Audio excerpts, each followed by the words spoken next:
Magandang oras mga ka-Good News Daily TV. Meron tayong bigyan ng reaksyon ngayon. Ito yung nangyayari nung isang araw lamang sa Senado, sa Blue Ribbon Committee. Hati sila. Ito'y tungkol sa pagkundina ng majority yung talagang mga Pilipino na mga patriot na senador ay kinundina nila ang pahayag ng Ambassador of China to the Philippines. Yung mukhang irni ng Sesame Street na ang pangit-pangit na mukha na ambasador, di ba? Hindi na kailangan i-caricature pa eh. Ang pangit-pangit niya talaga eh. At hindi lang yun, mas pangit yung sinabi niya sa Pilipinas na pinagbantaan niya kung sino man daw yung magsasabi ng masama sa presidente at sa kanya ay makatikim daw. O nagbabantay, makatikim daw. Edi patikimin mo. O ako, sinabi ko, pangit ka. Yung amo mo na si Jinping, mukhang panda, walang utak, di ba? Butanting lang, o. Magalit kayo. Hanggang dyan lang kayo eh. O sige nga, bumbahin nyo ang Pilipinas para magkaalaman na. O di ba? Ay mukhang mukhang si Sesame Street na si Ernie. Pangit-pangit. Tapos pangit pa yung ugali. Okay, kaya nga ako nakagalit mga ka-Good News Daily TV dahil nga sa pahayag nito.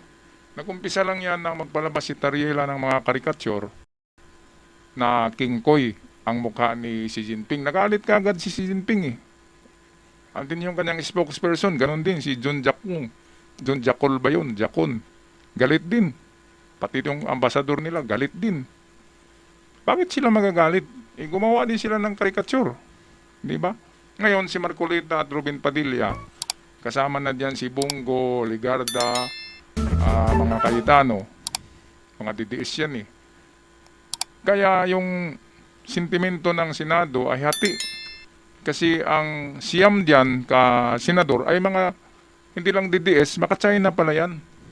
Dahil sa mayroong nagsabi, narinig ko sa internet, sa YouTube na suportado pala ito ng mga tao kapag eleksyon, nagpapadala sa kanila ng suporta ang China. Hindi akong nagsabi niya na, baka marinig tayo ni Marco Beta. Sorry sir kasi maka-China ka eh. Noon, sinabi mo na walang WPS, ngayon meron na eh. Kahit isearch pa natin sa Google, meron ng WPS. Ngayon, ang reklamo na naman ni Marco Beta, wala daw sukat ang WPS. Kaya dapat, hindi natin angkinin dahil pareho daw tayo claimant ng China. Anong claimant? Atin yan, hindi tayo nag-claim yan. Pinaglalaban natin yan, hindi tayo nag-claim atin yan. 200 nautical miles right from the mainland of Palawan, papuntang South China Sea, 200 nautical miles distance, ay atin yan according to the UNCLOS. Ito yung International Law of the Sea. Diba? Ano bang susundin natin na batas? Batas ba ng China? Ito yung International Law of the Sea, the UNCLOS. So 200 nautical miles, Philippine exclusive zone. Atin lang yan, exclusive. Bakit bigay natin sa China? Tapos sabi ni Marcolita, magipagkaibigan tayo sa China kasi ang China magandang kaibigan. O, kita nyo na, pati si Ruben Padilla. Sabi ni Ruben Padilla, wag nating gawa ng caricature si Xi Jinping, magagalit yan. Bakit kung magagalit yan? Galit nga tayo eh. Tayong ginagalaw nitong mga hinayupak na yan, hindi ang Pilipinas kailanman ang agaw kahit isang dangkal na karagatan na lupa sa China. Pero ang China, inaangkin na buong karagatan ng Pilipinas eh. Hanggang likod pa ng Luzon eh. Yung Binham Rice, inaangkin na rin yun. Likod na yun Hindi yun harapan ng China. Napakawalang hiya. Kung pwede lang ako maging Superman, atakihin kong mag-isa yung China. Mga hinayupak na yan. Okay, so ito. Pakinggan natin Emel Sumangil ng GMA Integrated News. Pasok. Bigong lumusot sa Senado ang resolusyon para kondinahin ang tila pagbabanta ng Chinese Embassy sa mga opisyal ng Pilipinas na tumutuligsa sa agresyon. Bigong lumusot sa Senado ang resolusyon para kondinahin ang tila pagbabanta ng Chinese Embassy sa mga opisyal ng Pilipinas na tumutuligsa sa agresyon ng China sa West Philippine Sea. Halos lahat sa minorya ay tutol sa resolusyon, sabay una pa ng ilan sa kanila. sa isang tagapagsalita ng Philippine Coast Guard. Nakatutok si Ian Cruz. 15 senador ang pumirma sa draft ng resolusyong kumokondena sa Chinese Okay, so Embassy ito lahat dahil sa ng tila banta majority nito sa mga opisyal ng senators gobyerno na kritikal sa ay agresibong ano aksyon sila, ng China payag sa West Philippine sa Sea. pagkondina ng aksyon ng China na itong tinatakot tayo. Lalo na ang mga government officials ng Pilipinas ay binibira, tinitira ng China sa kanilang mga tabloid, sa internet. Lahat na ng social media ay nandun, tinitira ang mga opisyalis. Si Rapi Tulfo ay nag-swarm na sa kanya, sinaswarm na. Binubuli na si Rapi Tulfo ng mga trolls ng China. At Risa Ontiveros, ganun din. Kiko Pangilinan, ganun din. Kung sino man yung nagsabi na atin ang Pilipinas, kinukontra yan ng mga trolls, sinisiraan.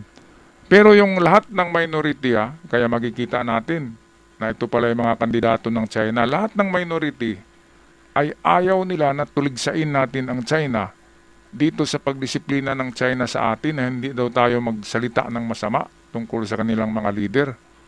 Bakit kung magsalita tayo? Anong pakialam nila? Meron tayong freedom of expression. Sila wala dahil komunista sila. O, diba, mga kababayan? Kaya ito yung 11 yata to na bumoto na okay, tuligsain natin yan. Sabay-sabay. Pero, yung mga, kampo ng mga demonyo na mga senador, di ba, kampo ng China ay ang kanilang, nagbigay pa sila ng protection sa China, halimbawa, Robin Padilla, Marcoleta, ay hayagan na sinasabi na magalit man sa akin, sabi ni Robin, kahit na magalit daw sa kanya ang mga Pilipino, basta tama daw yung wag natin galawin si Xi Jinping. Tama ba yun? Sila yung unang gumalaw sa atin Kaya yung ginawa natin, wrist back lang yan.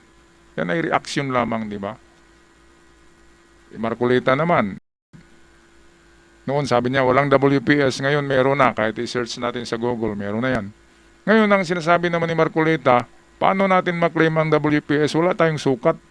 Yan yung 200 nautical miles from the mainland. Yun yung sukat Di ba talagang gumagawa lang ng confusion parang yung kanyang mga fans. Ito kasi siguro ang ayon sa mga political analyst, ang China daw ay nagbigay ng suporta sa tinatawag na Manchurian candidates. Ito yung mga kumandidato sa Pilipinas na sinusuportahan ng China.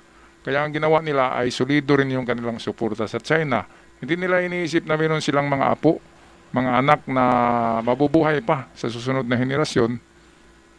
At kung makuha ng China ang buong WPS, pati yung Malampayad yan, Palawan, ano pang future ng mga apo natin? Di ba mga kababayan? Kaya kahit kayo DDS, kahit kayo loyalista, kung anong kulay man kayo, kapag Pilipinas na ang pinag-usapan, isa lang ang kalaban natin, China na yan.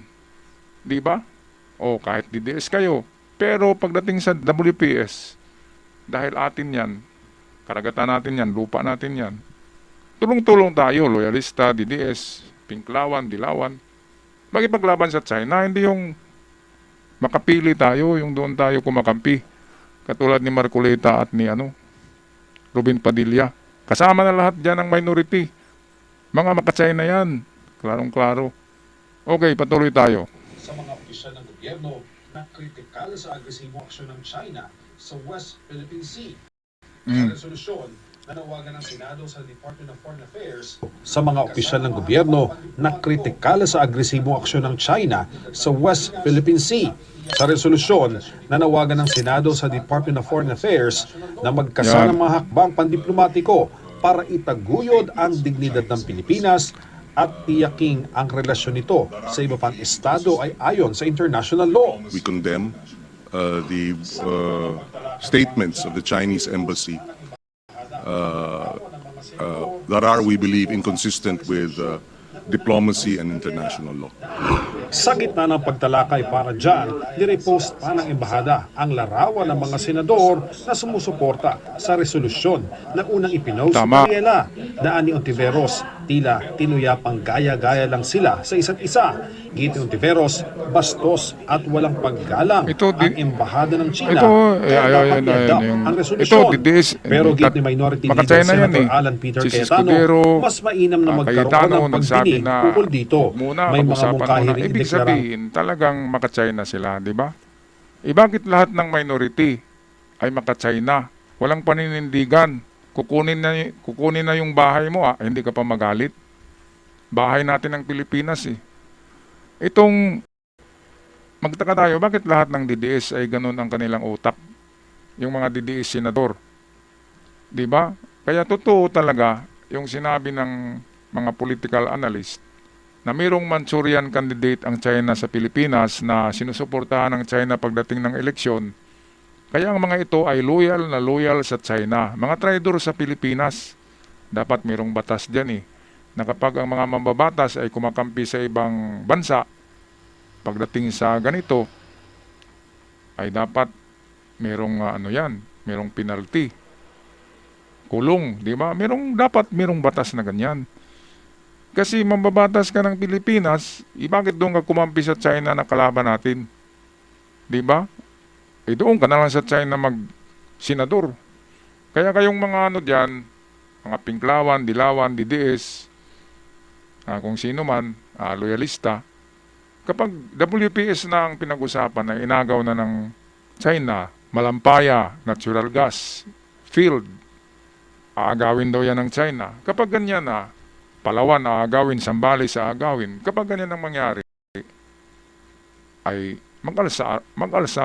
alsa baso na tayo, di ba? Sabihin ko sana, alsa armas eh. Magipaglaban na tayo. Dahil lupa na natin yung kinukuha ng China. Kalimutan nyo na yung mga politika dyan.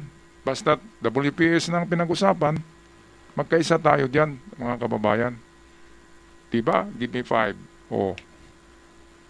Ay talagang totoo yan. Ako kahit sabihin ko, DDS ako, ay kapag WPS, wala nang kulay-kulay dyan. Lahat tayo Pilipino. Mga kababayan, kaya ito nakikita na natin eh. Pakinggan nyo itong sinasabi ni Ruben Padilla dito Pakita ko muna sa inyo itong mukha ng Chinese ambassador. Ito yung nagsabi ng masama sa ating mga senador tsaka congressman. Itong mukhang si Sesame Sesame Street Isa ng Pilipinas na namuunsok laban Ayan sa China. yan siya We are told that criticizing a foreign head of state is completely unacceptable. Nauna nang ipinagtanggol isa ng Pilipinas na namuunsok laban sa China. We are told that criticizing a foreign head of state is completely unacceptable. Nauna nang ipinagtanggol ni Senadora Risa Ontiveros, Ayan, si Philippine so Coast Guard tinira na talaga spokesperson si ng the West Risa Philippine Ontiveros Sea, sa lahat Jay ng Tariela. tabloids, newspaper, Pero sinundan TV, niya ng radyo anyay doon sa tila China. sistematikong pag-atake sa Lahat, kanya sa sa TikTok, social media lahat ng ng Chinese gobyerno ng platform, China. tinira na si Ontiveros, si Rapi Tulfo, si Pangilinan, at kung sino man yung nagsalita against sa China. Kaya nga yung Golden Boy channel ko, mga kababayan, wala nang sweldo yun. Kasi tinira ko, nag-report itong mga trolls ng mga sa YouTube.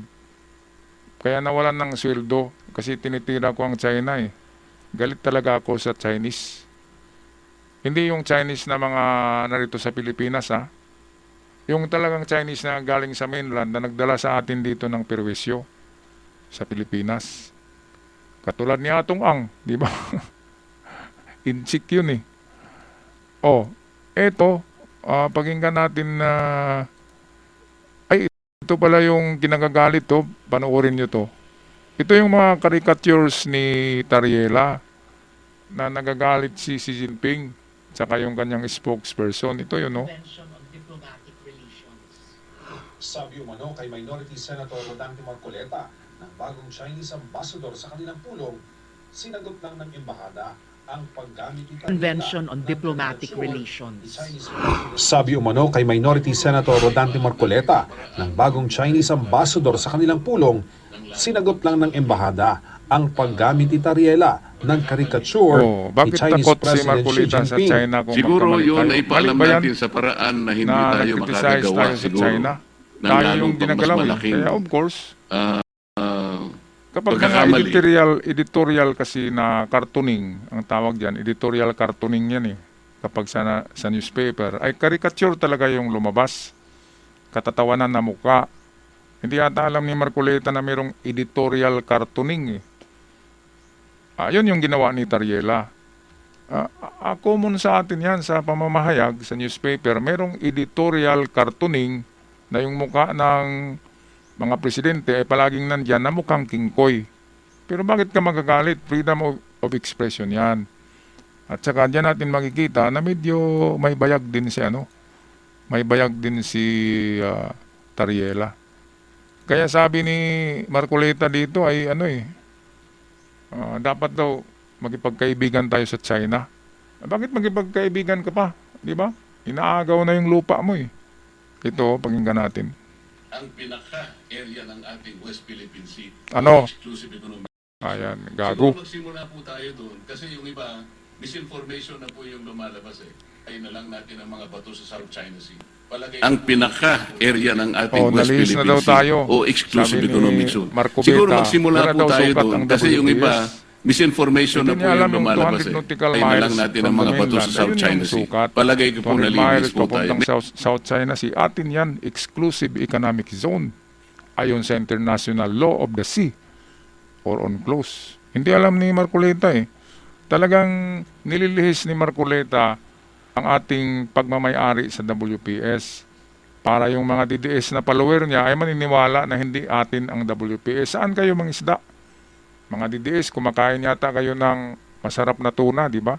Yung mga tuna na yan, diyan yung galing sa WPS. At kapag mawala na yung WPS, hindi na tayo makapangisda ng tuna. Wala na tayong tuna supply. Bibili na tayo sa China. Di ba? Hindi natin pinag-usapan dito yung mga idol nyo na mga idol nyo. Di ba? Ang pinag-usapan natin ay China versus people of the Philippines. Hindi yung Marcos versus Duterte. Malayo yun. Ang pinag-usapan natin ngayon, people of the Philippines, including DDS, Pinklawan, Dilawan, Loyalista, versus the whole inchik, mga inchikto ng China. Di ba? Klarong-klaro. Ito, pakinggan naman natin tong sagot ni Hontiveros. Ito, kay Marcoleta. Simula na siya, laban na sa mga opisyal ng ating gobyerno, both sa executive at sa legislature. Wala akong maalalang previous incident, Mr. President, Ayan. na kahit sinong Nagsimula na siya, laban na sa mga opisyal ng ating gobyerno, both sa executive at sa legislature.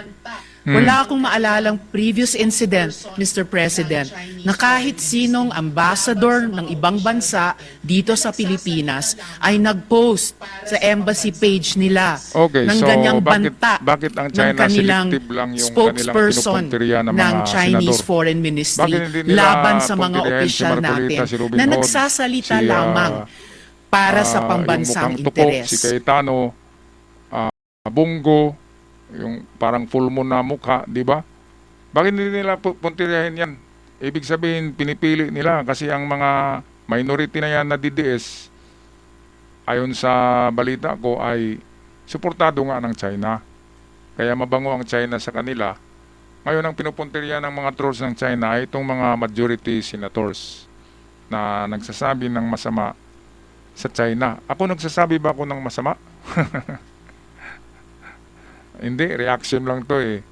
Kinuha ko lang yung aking reaction galing mismo din sa mga bibig ng ating mga mabuting senador, mga kababayan. At least meron man lang makipaglaban sa kabutihan, di ba? Ay nililigaw na tayo ng China eh. Pati mga senador natin na mga DDS dyan ay bakit kumakampi sa China? Kaya sa susunod na eleksyon, pumili kayo ng hindi maka-China na mga senador. Kahit na DDS kayo, pumili kayo ng hindi maka-China. Ibibenta tayo sa China yung mga apo nyo, anong kakainin yan? Di ba? Seafoods natin galing ng WPS. Kung dadami ng Pilipino, saan kukuha ng pagkain? Saan mangisda kung walang WPS? Yung Malampaya gas field natin, aagawin daw yan ng China. Kaya sabi ng Amerika, babantayan nila ang Malampaya. Walang hiyang mga inchik yan. Ito yung mas grabe. Itong walang utak na sana hindi tayo marinig, no? Walang utak na, alam niyo na kung sinong walang utak na senador sa hindi ko nabanggitin yung pangalan nito, pakinggan nyo. Tingnan natin kung hindi mag-iinit yung dugo nyo dito. Panood ko po ang mga talumpati ng ating mga nakasama. O, Senator ano, Marcoleta, dalian mo. napanood ko po ang mga Tagal-tagal talumpati mga ng sa kanyang ating mga point, nakasama. Diyan mo malalaman yung Senator utak Risa ng tao. Ontiveros, Tagal eh. Senator Oh, direct to the Marcoleta, point na. Senator Erwin Tulfo, patungkol po sa kaganapan na Siyempre, milyon-milyon yata ang natanggap mo sa China eh. Inoon pa man noong tanggapin ko kung 2024. ano ang China na sasabihin palagi ng itong mga tao sa akin. pinaglalaban nito eh. Sasabihin nilang, Tayo, pro-China nagpaglaban yan. tayo sa WPS. Yan naman, Okay lang kontra po. sa WPS Wala eh. pong problema. Baka ang Ang mga akin- anak nito nandun sa China na. Hindi iniisip nito ang kanyang angkan eh. Ang kanyang mga kapu-apuhan. Iniisip niya ay China lamang tsaka yung suporta ng China sa kanila sa ngayon. Tiba-tiba. Palagi. Lalo na kapag may eleksyon ha. Talagang nagpapadala yung China na yan. Hindi akong nagsabi niya na baka mayroong magalit. Yan ay narinig natin sa mga balita. Okay, pakinggan natin muli ito. Jesus, Ginoo. Nagsayang lang tayo ng sweldo dito eh. Ito yung walang kapuslanan na senador sa Senado. O sinong disagree dyan? Di ba ano bang silbi nito? Ay nako. Bakit kasi binoto yan eh? O Gustong ano? sabihin sa ating mga kababayan, Sabihin mo na. alam niyo ang isang bagay, pag hindi natin inayos, pag hindi tayo nagtulong-tulong na maayos, Ano, ayusin mo yung sarili mo. sabihin Hindi sa yung ating mga kababayan, sarili namin, ikaw yung hindi maayos. alam China niyo ka eh. ang isang bagay, sa kapitbahay natin, pag Oo. hindi natin inayos, Anong Pag pakialam hindi ko sa tayo China? Hindi naman ako nagtulong-tulong binabayaran. na maayos. Di ba? Ikaw yata, meron eh. hindi po ito makatutulong sa atin. Anong hindi? Hindi po ibig sabihin, lalong-lalo na sa kapitbahay natin, kapitbansa natin, na pagsalitaan ng hindi maganda ang ating mga kasama. Ay nako. Ikaw kasi hindi Hindi ka po binibira ito ng Chinese trolls. makatutulong sa Ang atin. binibira yung majority Hindi po lamang ibig sabihin na na senadors, nagagaya nila Ako'y pumapayag Tiberos, na pagsalitaan ng hindi maganda Sino ang man ating yung mga senador na nagmamahal sa Pilipinas, nagmamahal sa WPS, galit ang China doon. Kaya kayong mga dyan, didilis na utak ng mga senador, ay pro-China talaga kayo. At kahit na sabihin nyo na lang na magipaglaban tayo sa WPS, hindi nyo masabi yan.